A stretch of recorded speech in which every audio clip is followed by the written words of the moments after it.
बहनों और भाइयों, बिहार का कितना गौरवशाली इतिहास है। बिहार, जिस बिहार में मां जानकी ने जन्म लिया हो, जिस बिहार में भगवान बुद्ध को ज्ञान प्रदान किया हो, जिस बिहार में जैन तीर्थंकर 24वें तीर्थंकर भगवान महावीर का जन्म हुआ हो, जिस बिहार ने विद्यापति जैसे मैथिली के यशस्वी साहित्यकार को जन्म दिया हो, जिस बिहार ने मैथिली भोजपुरी संस्कृति को छठ के माध्यम से वैश्विक पहचान दिया हो, ऐसी शारदा सिन्हा को जिस बिहार ने जन्म दिया हो, जिस बिहार में राजा कामेश्वर सिंह जैसे यशस्वी राजा हुए हो, जिस बिहार ने लोकनायक जयप्रकाश नारायण, डॉक्टर राजेंद्र प्रसाद, कर्पूरी ठाकुर, बाबू जगजीवन राम जैसे भारत माता के महान सपूतों को जन्म दिया हो, उस बिहार के सामने 1992 से लेकर के 2005 के बीच पहचान का संकट किसने खड़ा किया?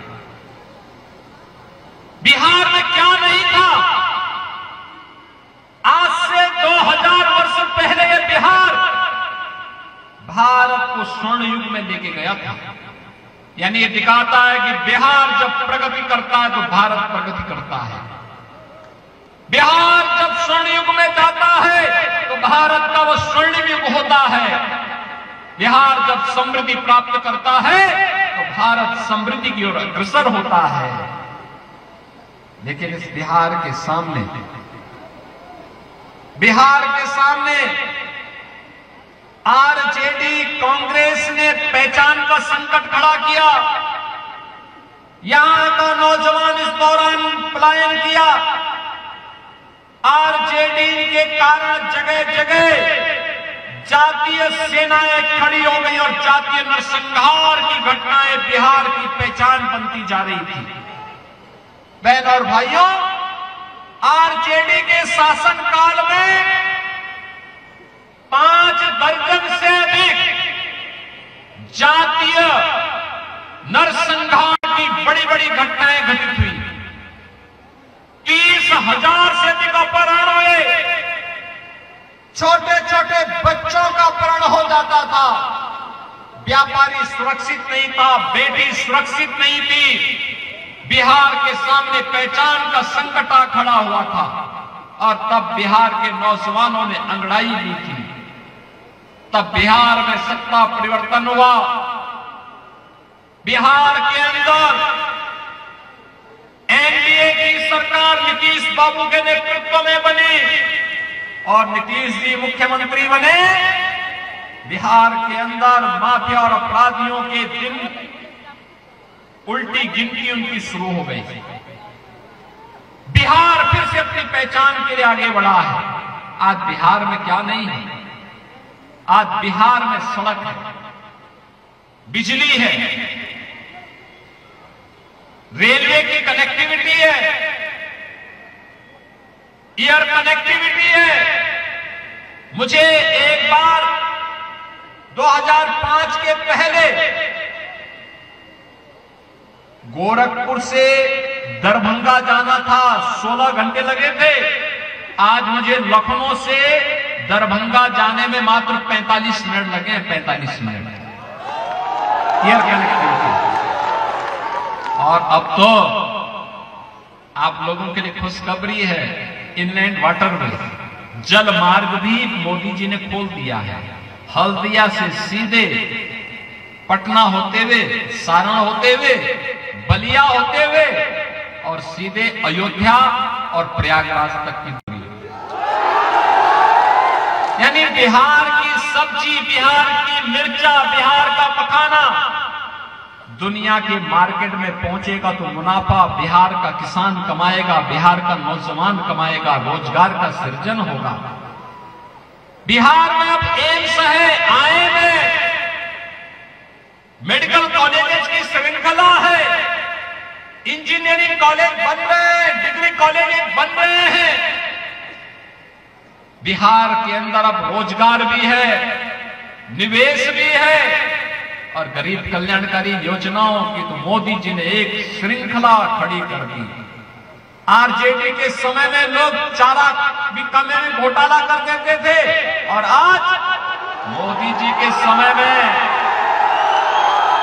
80 करोड़ लोग भारत के अंदर फ्री में राशन प्राप्त कर रहे हैं। 80 करोड़ लोग, 50 करोड़ लोगों को आयुष्मान भारत की 5 लाख रुपए की सुविधा प्राप्त हो रही है।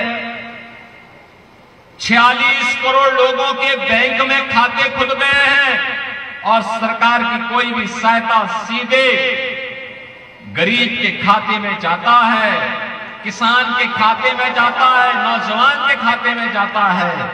तो बीच का बिचौलिया समाप्त। यानी कांग्रेस और आरजेडी को मोदी जी ने बेरोजगार कर दिया। बहनों और भाइयों, हर गरीब के घर में शौचालय, हर गरीब को सिर ढकने के लिए छत, प्रधानमंत्री आवास योजना के माध्यम से हर गरीब को फ्री में बिजली का कनेक्शन, हर गरीब को उज्ज्वला योजना का कनेक्शन, यह भी मोदी जी ने प्रदान कर दिया है। और मोदी जी ने कहा है जो बाकी बचे होंगे उनको भी देंगे। 70 वर्ष से ऊपर के किसी भी बुजुर्ग को, वो किसी भी जाति का हो, वह अपना वयम वंदना कार्ड बना करके 5 लाख रुपए हर वर्ष स्वास्थ्य बीमा का लाभ प्राप्त कर सकता है। हर वर्ष ये मोदी जी ने दिया है। ये एनडीए की डबल इंजन की सरकार ने दिया है। और यही कहने के लिए बहनों और भाइयों मैं आपके पास आया हूं, अब बिहार पहचान के लिए मोहताज नहीं है। नया बिहार फिर से स्वर्णिम बिहार बनने की ओर अग्रसर है। ये कांग्रेस आरजेडी ने तो बाबा साहब भीमराव अंबेडकर का भी अपमान किया था। मोदी जी आए, बाबा साहब भीमराव अंबेडकर से जुड़े हुए 5 प्रमुख स्थलों को पंचतीर्थ के रूप में विकसित मोदी जी ने किया, बीजेपी ने किया। बाबा साहब भीमराव अंबेडकर ने जिस धरती पर जन्म लिया, उस धरती पर मऊ मध्य प्रदेश में भव्य स्मारक, बाबा साहब भीमराव अंबेडकर ने उच्च शिक्षा इंग्लैंड के जिस मकान में रह करके ली थी, इंग्लैंड की सरकार उसको बेच रही थी, मोदी जी ने खरीदा, और खरीद करके दलित छात्रों के लिए वहां पर छात्रावास बनाया, उनको स्कॉलरशिप दी, और फिर बाबा साहब भीमराव अंबेडकर का वहां स्मारक भी बना दिया है। बाबा साहब की दीक्षा भूमि नागपुर में भव्य स्मारक का निर्माण, दिल्ली में रहकर के सार्वजनिक जीवन जहां पर बाबा साहब ने व्यतीत किया था, सार्वजनिक जीवन की भूमि पर doctor Bhimrao Ambedkar international centre की स्थापना हो गई। और बाबा साहब भीमराव अंबेडकर की अंतिम यात्रा जहां निकली थी, मुंबई के चैत्य भूमि में भी भव्य स्मारक, और बाबा साहब की दुनिया की सबसे बड़ी प्रतिमा का निर्माण भी मोदी जी के नेतृत्व में हो चुका है। याद करिए, कांग्रेस अपमान करती थी, मोदी जी ने सम्मान कर दिया। कांग्रेस ने बाबू जगजीवन राम जी को प्रधानमंत्री नहीं बनने दिया था, नहीं बनने दिया था, और मोदी जी ने तो कर्पूरी ठाकुर जी को भी भारत रत्न देकर के सम्मान दे दिया। ये है, वे अपमान करते थे, मोदी जी ने गले लगा करके सम्मान दिलाने का काम किया है। बहनों और भाइयों, मोदी जी ने विकास भी कराया है, विरासत का सम्मान भी किया है, और गरीबों का कल्याण भी किया है। आपने देखा होगा, एक कांग्रेस कहती थी राम हुए ही नहीं। अब बताओ, हिंदुओं को इससे बड़ी गाली क्या हो सकती है? इससे बड़ी गाली क्या हो सकती है? कोई कहे राम नहीं हुए, कृष्ण नहीं हुए, मां जानकी नहीं हुई। अगर कांग्रेस बोलती तो पाप करती है, वो पाप करता है जिस प्रकार की बात करता है।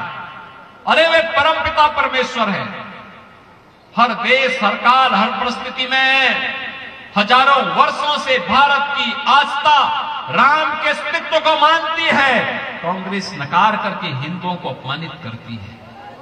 आरजेडी ने राम मंदिर की रथ यात्रा को रोक दिया था। हम जब बोलते थे राम राम आएंगे, मंदिर वही बनाएंगे, तो आरजेडी लाठीचार्ज करती थी और समाजवादी पार्टी गोली चलाती थी।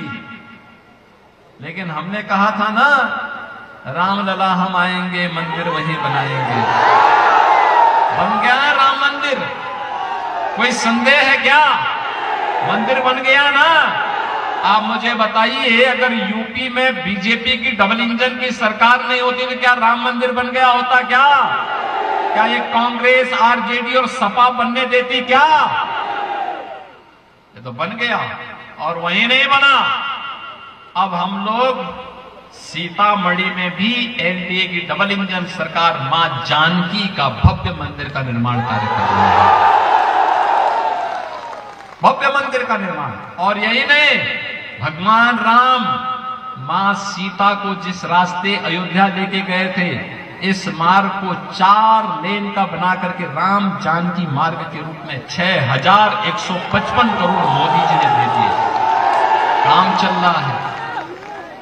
बहनों और भाइयों, जयप्रकाश जी के नाम पे ये लोग राजनीति करते हैं। और जयप्रकाश जी ने अंतिम समय में कहा था कि सिताब दिरिया दियरा में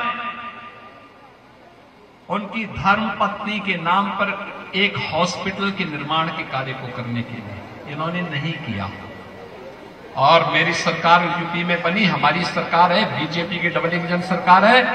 हमने जैसे ही मेरे संज्ञान में बात आई, मैंने तत्काल परिवहन मंत्री, रहने वाले तो बिहार के हैं लेकिन बलिया से विधायक हैं, तो मैंने इनको कहा, मैंने कहा भी सिताब दियरा जाइए और वहां पे जो हॉस्पिटल बने, उस हॉस्पिटल का नामकरण लोकनायक जयप्रकाश नारायण जी की धर्मपत्नी के नाम पर करवाना। 100 बेडेड हॉस्पिटल। आज वहां बेहतर कनेक्टिविटी, स्मारक बन रहा है, बहुत भव्य कार्यक्रम चल रहे हैं। बहनों और भाइयों, महापुरुषों को सम्मान देकर के विरासत का संरक्षण करने का काम कोई कर रहा है तो एनडीए की डबल इंजन की सरकार कर रही है। विरासत को अपमान करने का काम कांग्रेस, आरजेडी और समाजवादी पार्टी जैसे दल करते हैं। ये गरीबों का भी खा लेते हैं, गरीबों के हक को छीनते हैं, बेटी और व्यापारी की सुरक्षा में सेंध लगाते हैं, निवेश को प्रताड़ित करके भगाते हैं, नौजवानों के रोजगार को छीनने का काम करते हैं। और इसलिए बहनों और भाइयों, हम लोग आपसे कहने के लिए आए हैं, आपने गांधी जी के 3 बंदरों का नाम सुना होगा ना। गांधी जी के 3 बंदर थे। गांधी जी ने कहा था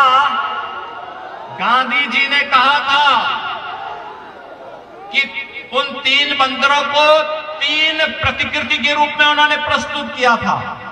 बुरा मत सुनो, बुरा मत बोलो और बुरा मत देखो।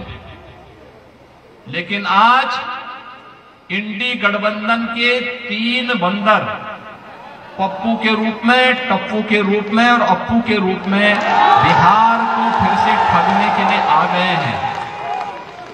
ये लोग अच्छा नहीं बोल सकते, एक अच्छा नहीं सुन सकता, एक अच्छा नहीं देख सकता, इसलिए इनको विकास नहीं दिखाई दे रहा है, गरीब कल्याण नहीं दिखाई देता है और विरासत का सम्मान भी इनको अच्छा नहीं लगता है।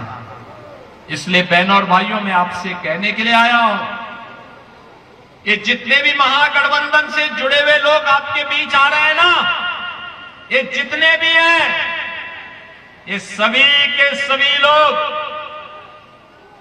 बिहार और देश को लूटने वाले लोग हैं, गरीबों के हकों पर डकैती डालने वाले लोग हैं।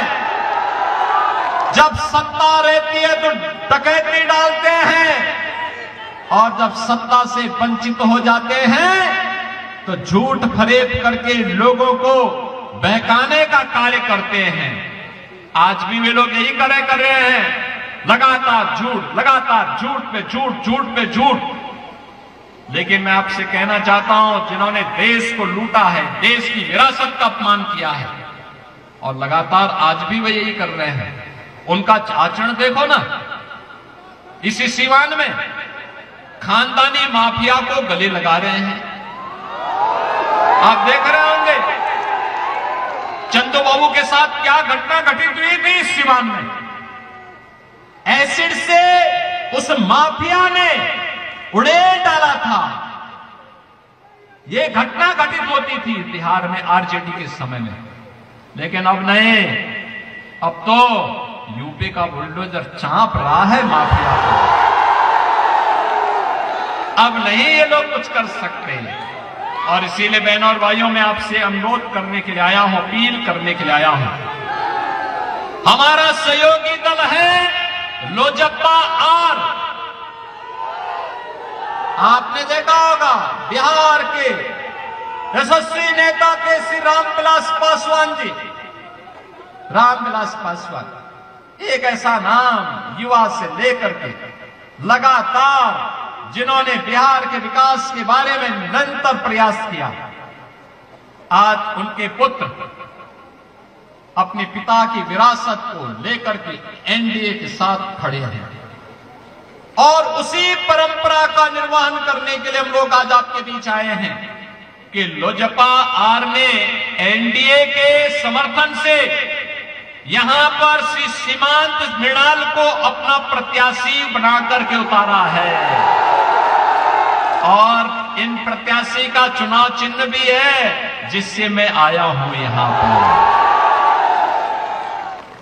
हेलीकॉप्टर।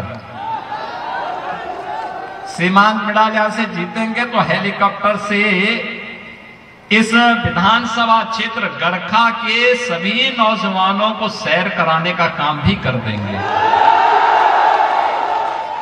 और इसीलिए आपसे अपील करने के लिए आए हैं, इस हेलीकॉप्टर विधानसभा, इस हेलीकॉप्टर चुनाव चिन्ह पर लोजपा आर के प्रत्याशी सीमांत मृणाल को भारी बहुमत से विजयी बना के भेजना है। भेजेंगे ना?